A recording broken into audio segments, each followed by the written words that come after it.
Hi, good night. My name is Sabrina. I attend the International University of the Caribbean. I'll be presenting on my course, Psychology of Learning, topic, Social Culture. According to the Cambridge English Dictionary, social culture is related to the different groups of people in society and their habits, traditions, and beliefs. Vygotsky's social culture theory of human learning describes learning as a social process and the origination of human intelligence in society or culture. Its theoretical framework is that social interaction plays a fundamental role in the development of cognition. Vygotsky believed everything is learned on two levels. The two levels are through interaction with others and then integrated into individuals' mental structure. Two, the idea that the potential for cognition development is limited to a zone of proximal development. His main assertion was that children are entrenched in different social culture contexts and their cognitive development is advanced through social interaction with more skilled individuals. The cognitive development is mainly concerned with the more complex cognitive activities of children that are governed and influenced by several principles.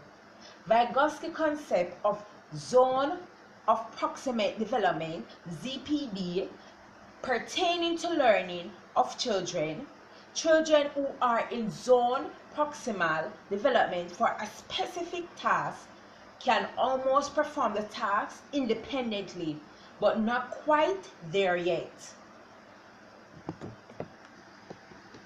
However, with an appropriate amount of assistance, these children can accomplish the task successfully. The lower limit of a child's zone of proximal development is the level of analysis and problem solving reached by a child without any help. The upper limit, on the other hand, is the level of additional responsibility that a child can receive with the support of a skilled instructor.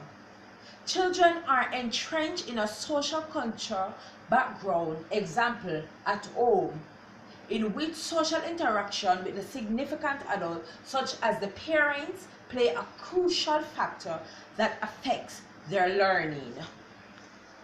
According to Vygotsky theory, any person who possesses a higher skill level than the learner with regard to particular task or concept is called more knowledgeable, other, or MKO. Example, teachers, parents, an older adult, coach, or even a peer.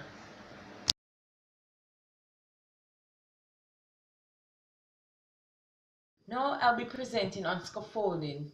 Scaffolding is closely related to the concept of the zone of proximal development.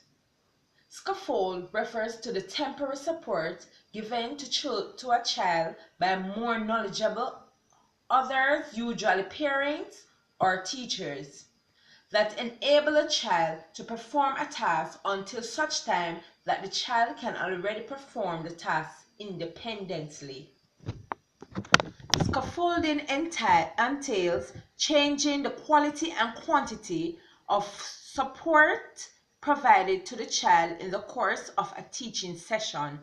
As the child gains more familiarity with the task and becomes more skilled at it, the instructor may then provide less guidance. Children who experience more difficulty in task performance are in need of greater assistance and guidance from an adult.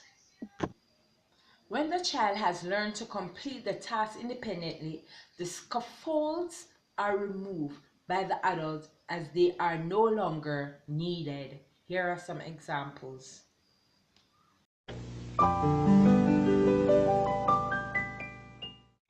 children construct knowledge. Learning can lead development. Development cannot be separated from its social context. Language plays a central role in mental development. As we will see, Vygotsky gave great value to assisting children to use strategies to further their intellectual capacities. The next time we count them, I'm going to help you. Okay. Put your finger out and we'll count each one. 1, 2, and help you point. 1, 2, 3, 4. It is in this context that we will discuss the best-known part of Vygotsky's work, the zone of proximal development. Point to each one close to the bear and count loudly. 1, 2, 3. But when the teacher structures the activity differently, the same child can perform at a higher level, counting meaningfully to 17 without missing any bears. 15, 16, 17. Great job, Quentin. The area between the level of independent performance and the level of assisted performance is the zone of proximal development. It is here where the teacher must focus attention. Barney. Let's see how we put this Barney color on. Let's find the edges first. Let's see. What color is this? Gray. You know what color this is? That's gray. So let's find one that looks like this. Does this look like this? Do you think this goes here? No. How about this one?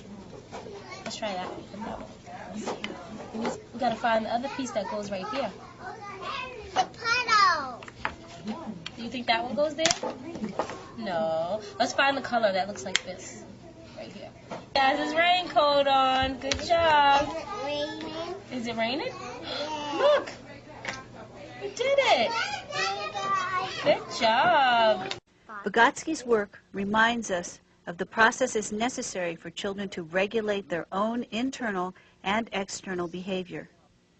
Encouraging children to draw what they are experiencing, to talk to each other about it, to write about it, and even to talk to themselves about it, enables them to move towards being independent learners. Good job, Alex.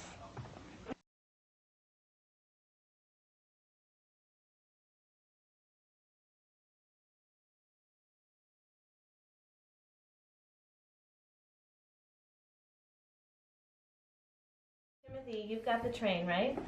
And these horses are waiting in the corral. And then we've got this flatbed train car that the horses need to get loaded onto. Oh, look at our corral. We're going to need more stability, aren't we? Yeah. This one's going to rest because I can't get it to stand up. Okay, so let's work on this corral. Here we are. All right, Timothy, so now do you want to start loading the horses? The train's here. It's arrived. It's at the horse corral. Here's the dock. You want to help me load the horses, or do you want to take the train back down the tracks? What should happen next? The trains. What? You want to take the train down the tracks? Yeah. Okay. Well, I'm going to start loading the horses onto the flatbed train car. Okay. And are you the engine then? Some lizards. Oh, okay. And lizards are coming too? All right. So here we go. Wait, let's open. See if we can open this door a little bit like that. And then here we go.